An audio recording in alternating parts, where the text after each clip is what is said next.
Hello and welcome to News Round, a recap of stories that made headlines during the week. The headlines. President Buhari commissions Dangote Petroleum Refinery, the world's biggest single train facility in the nation's commercial capital.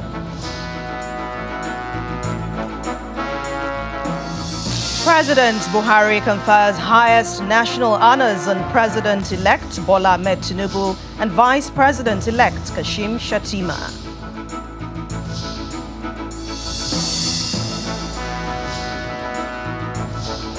Presidential election petition court rejects requests of the presidential candidates of the People's Democratic Party and the Labour Party to allow proceedings of petitions be televised.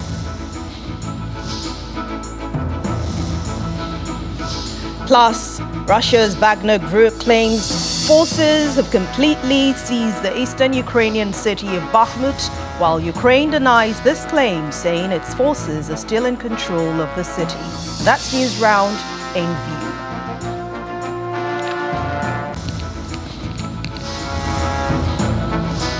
Once again, welcome to the program. News Round begins with a landmark project, Africa's biggest oil refinery and the world's biggest single train facility, the Dangote Refinery, officially inaugurated by President Muhammadu Buhari during his last few days in office. President Buhari described the refinery located in the Lekki Free Trade Zone area of Lagos as a game changer for the country and calls on the incoming government to build on the success of the Dangote Refinery. Barring all fears, concerns, and sometimes criticisms, against all odds, Nigeria can now confidently tick the box of petroleum product sufficiency in country, courtesy the Dangote Petroleum Refinery and Petrochemicals. It's the commissioning day for this largest plant of its kind in the world, so it had to draw the array of guests that came calling.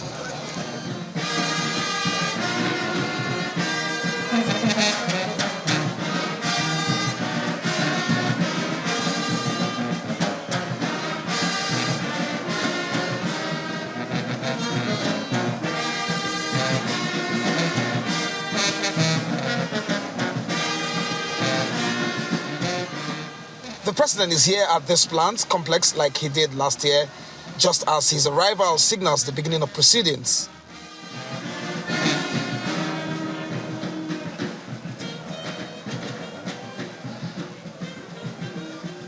A proud moment it is for Alhaji Aliko Dangote, and to clear all doubts regarding today's ceremony, he assures that this plant will refine crude oil and will produce PMS and other petroleum products into the Nigerian market. We have built a refinery with a capacity of 650,000 barrels per day of crude oil, plus 900,000 metric tons of polypropylene in a single train, which is the largest built ever. We have selected the best plants and equipment and the latest technology from across the world.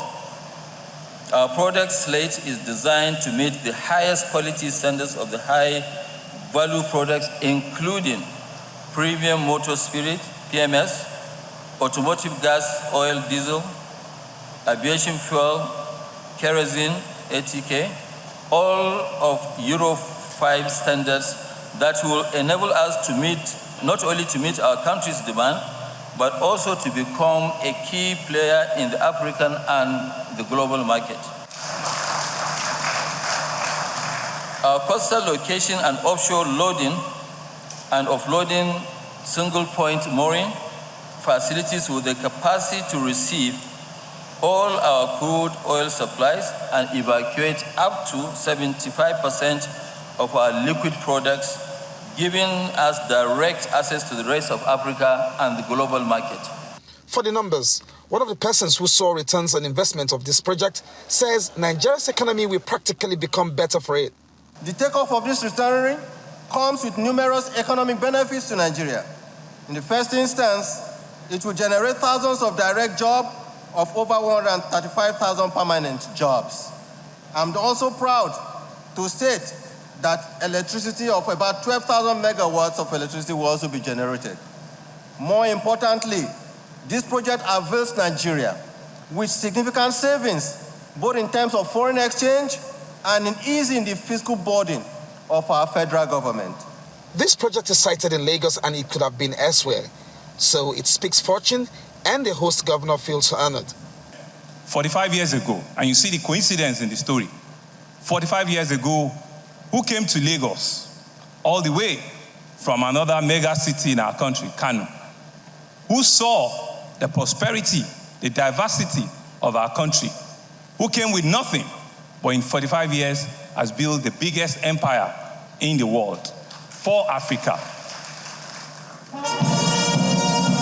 It's his last week at work before he bows out. It turns out to be a busy one, oiled by this historic event. President Muhammadu Buhari has got some bragging rights here.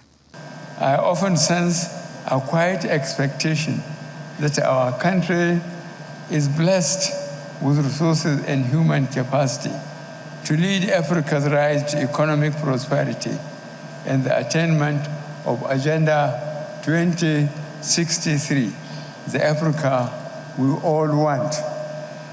But to achieve the goals of Agenda 2063, Africa must come together.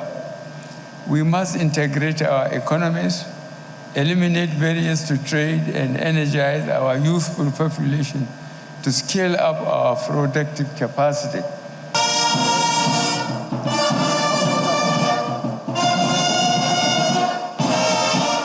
Adding his voice is the Vice President-elect, who is standing in for the President-elect. This should be an inspiration for whatever they hold there when work resumes. That the Dangote Refinery will be the most consequential single project to come on stream in recent times, and is bound to have a huge impact on the growth and development of our economy and positively influence the life and well-being of our people. At the end of the remarks, Mr. President then leads some select group to a tour of the plant and then commissions same. For the records, the quality of petroleum products from this plant is the Euro 5 quality, and that's world class. It will also export some in addition to meeting domestic requirements, plus the petrochemical components. Aliko and I bought the Port Harcourt and Kaduna Refinery. I owned 20% of that consortium. And of course, it was reversed by the administration that came in then. What a big shame. Big shame today. See what Aliko has done today. This to me is a lesson that government cannot run any business. And government should desist from trying to run a business. It's not a very easy thing to pull, and even if you ask me, would I repeat something like this again? My answer would be no. It's clearly a game changer for the downstream oil and gas sector in Nigeria. Olu Phillips, Channels Television News. Moving on now to activities ahead of May 29 inauguration of a new administration. President Buhari has conferred the highest honors on the land on the incoming president and his vice. The president-elect, Bola Tinubu, backed the Grand Commander of the Federal Republic, GCFR, while the vice president-elect, Kashim Shettima, received the Grand Commander of the Order of the Niger, GCON. President Buhari also handed over the transition documents at that ceremony, which was held at the State House, Abuja.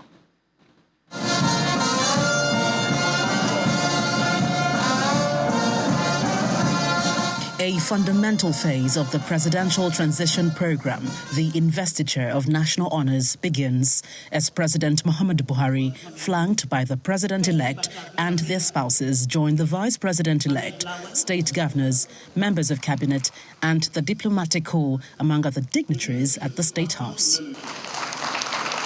Under Nigeria's 7th consecutive democratic transition, this is the first time the process is driven under an executive order. There is elation as the conferment of the national honor of Grand Commander of the Order of the Niger, GCON, is first bestowed on the Vice President-elect, Senator Kashim Shettima. And government signed secondary school protocol from 1980 to 1983. And then the award of Grand Commander of the Order of the Federal Republic is conferred on the President-elect, Senator Bola Tinubu.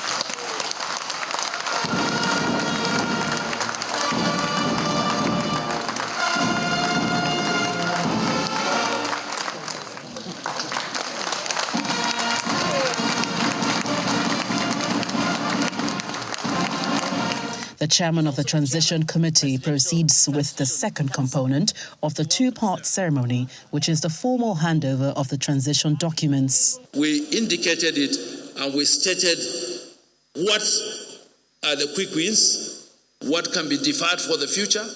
So this is a comprehensive document you are receiving this afternoon. It's a combination of the effort of the President Muhammadu Buhari administration aligned with your vision for Nigeria. The president-elect, who will become Nigeria's 16th president to be awarded the GCFR, is not oblivious of the task ahead. Whether you go to Dara or Nigeria or anywhere, you expect knocks on your doors. We are determined in all sectors. We must make headway. As you've charted the course, the people deserve no less. You said so. I shall not disappoint you. President Buhari undoubtedly feels a sense of satisfaction as he underscores expectations. The challenges facing our nation are significant, and it is the duty of the President and the Vice President to address them with courage, wisdom, and compassion. It has been an honor and a privilege to serve this great nation, and I am confident that Nigeria is in capable hands as we embark on this new chapter. I have run a good race. I have finished my course. It is now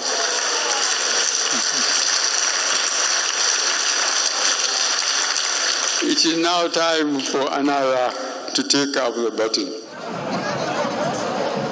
Now, the president, having handed over the three critical documents, have also passed on the information that the ministries, departments, and agencies will also pass theirs on for a smooth takeover. The president is explicit about his conviction that Nigeria will certainly attain new heights under the Tinubu-led administration.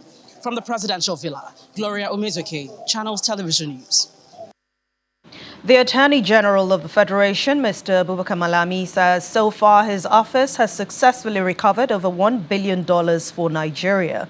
He stated this when he appeared before an ad hoc committee of the House of Representatives, which is investigating the alleged missing $2.4 billion in revenue from 48 million barrels of crude oil in 2015. For a second time, the Attorney General of the Federation appears before the House Ad Hoc Committee, which is investigating the alleged missing $2.4 billion in revenue from 48 million barrels of crude oil in 2015. He maintains his earlier position that he is unaware of the missing funds and responds to the request of the committee for the account statements of recoveries made since 2015. Under my watch, the Office of the Attorney General has succeeded in recovering over $1 billion for the Nigerian state over time. So I have no problem with the committee, but I have problem with any insinuation suggesting wrongdoing against my person or against the person of the Attorney General or indeed the Federal Ministry of Justice as far as this issue is concerned. The Accountant General and Ministry of Finance are by tradition the custodian of the federal government accounts, and the Attorney General has no hand in it.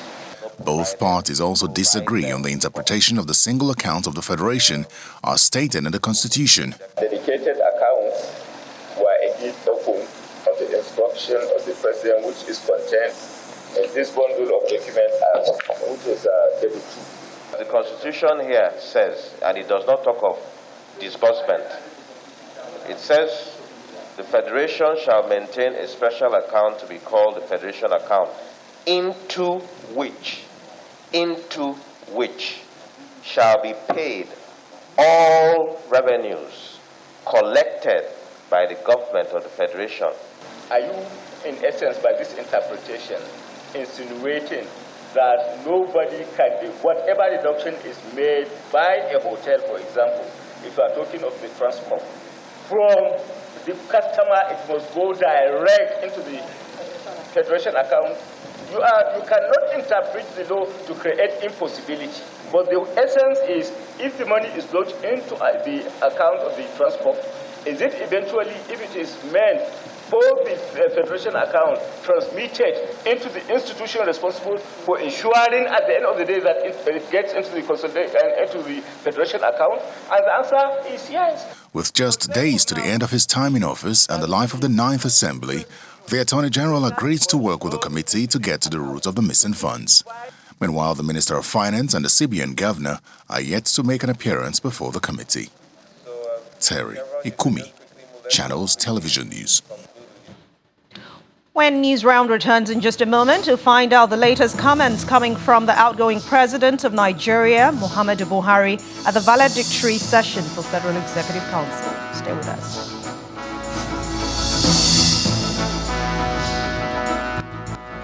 Welcome back. Now to court matters, where the Presidential Election Petition Court has dismissed the application brought before it by the presidential candidates of the People's Democratic Party, Atiku Abubakar, and the Labour Party, Peter Obi, asking the daily proceedings of the petition court be televised.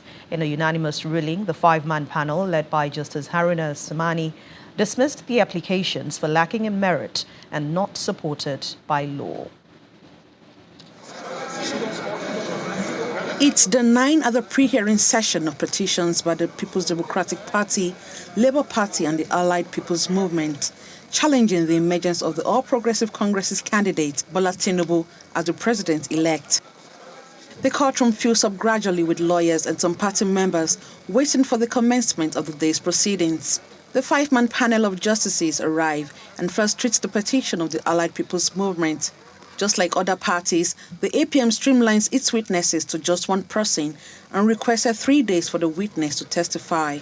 The Independent National Electoral Commission and the All Progressive Congress says they will be calling 1 witness each, while the Council to Tinubu will be calling 3 witnesses in 4 days.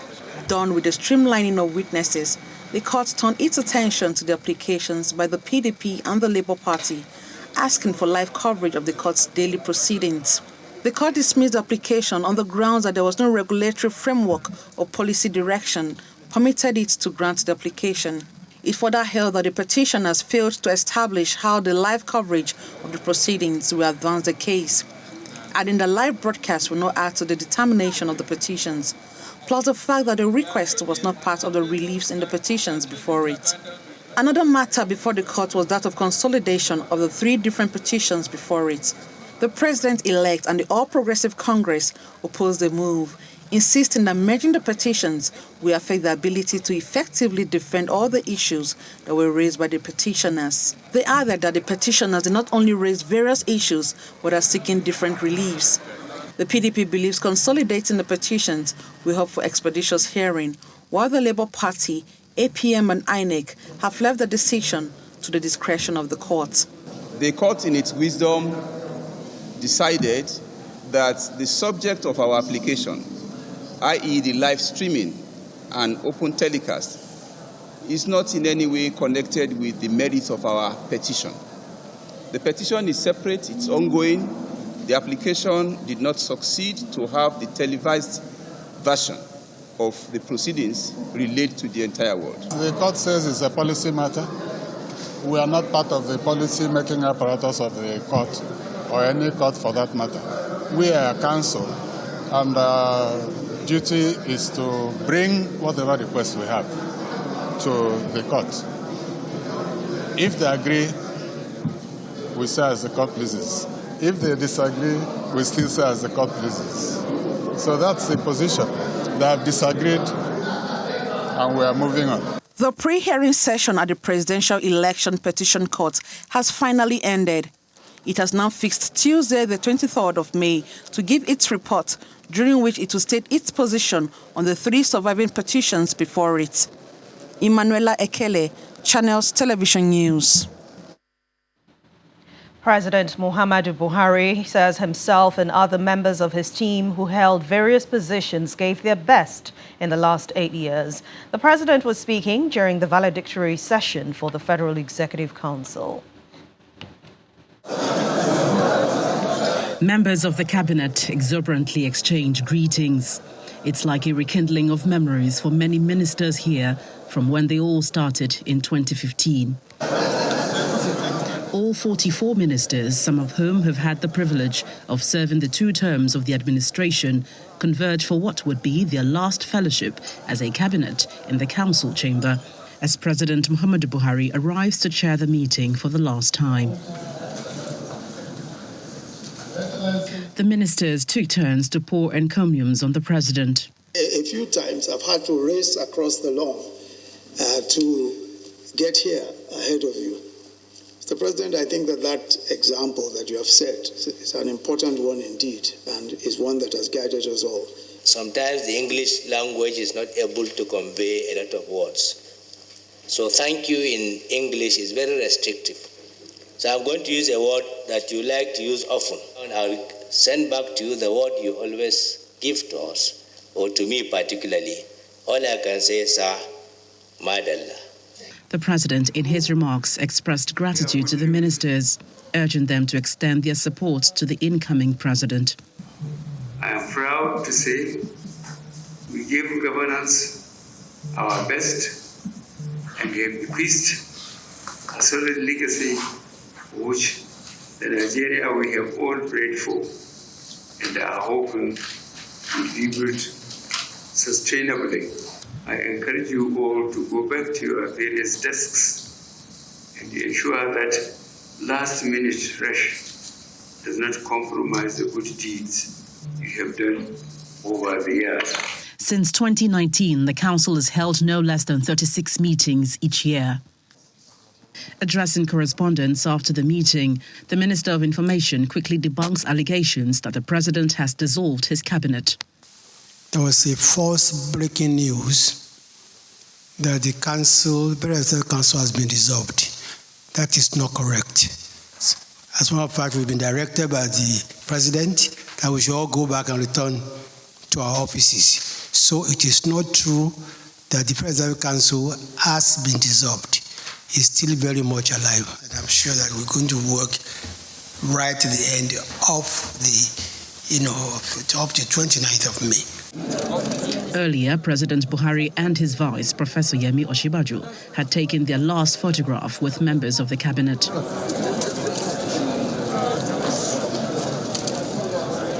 The president again extended appreciation to staff in the State House. Now, even though the president has not officially dissolved the council as widely anticipated during the valedictory meeting, we can already hear the rumblings of a new government to be led by the Tinubu administration. The emotional outpouring here was quite palpable as the ministers departed back to their offices. Now, the question of how much impact they have made in the various ministries, departments and agencies becomes crucial. Every single thing we said we would do. On Friday, in 2 days, the Nigeria airplane will land in Nigeria, part of the processes to commence the operation. We will, on that day, unveil this aircraft with delivery and everything in Nigeria's colors, belong to Nigeria Air, and we will proceed to go and do the retrofit and bring back those airplanes. So we have achieved 100% of the roadmap. The days are narrowing down for President Muhammadu Buhari, who has already expressed a desperation to leave office in less than 5 days. From the presidential villa, Gloria Umezuke, Channels Television News. A bill seeking compensation for the victims of EndSARS has passed second reading at the Senate. President Buhari had also written to the National Assembly requesting the resolution of Parliament to settle priority judgment debts incurred by federal ministries, departments and agencies through the issuance of promissory notes. President Muhammadu Buhari's tenure will elapse in a matter of days, specifically on May 29th. But this has not stopped him from sending requests to the National Assembly to either approve borrowing or settle debts. Recently, President Buhari wrote to Parliament requesting approval to borrow $800 million loan from the World Bank to provide palliatives to Nigerians as a means of cushioning the effects of the proposed removal of fuel subsidies. While the National Assembly is still processing this request, President Buhari has again written to the federal legislature to settle priority judgment debts incurred by federal ministries, departments and agencies through the issuance of promissory notes. The judgment debts are to be settled through the issuance of promissory notes, which will then be redeemed over time through provisions in the budgets of the federal government of Nigeria. Thus, debt securities are being issued for the settlement of the judgment debts, and the approval of the National Assembly is required for this purpose. The matter of the nation's ballooning debt profile is a source of worry to many Nigerians who are uneasy that the country will be paying huge amounts from its dwindling resources to service the debts. According to the Debt Management Office, Nigeria's national debt will likely hit 77 trillion naira by May 2023. And financial experts say this is unsustainable at current tax revenue to GDP and debt service payment ratios.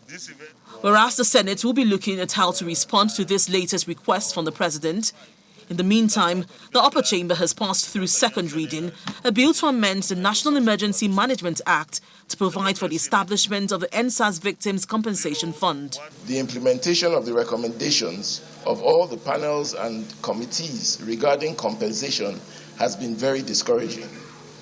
The victims have been left to continually groan under the pain of injury inflicted by hoodlums during the NSAS protests. Distinguished colleagues, this amendment, therefore, is to make provision for the establishment of the NSAS Victims Compensation Fund for the compensation of verified victims of the 2020 NSAS protests. The Senate accordingly forwarded the bill to its Committee on Special Duties for further legislative work. Linda Akibe, Channels Television News. And finally, a news round, the tussle for Bakhmut, where the head of the Wagner mercenary group has claimed that his forces had completely seized the eastern Ukrainian city.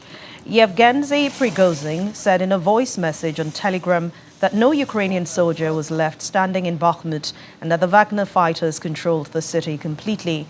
But the chief says his forces will leave the front line in eastern Ukraine after capturing all the territories they promised to capture to last the square centimeter.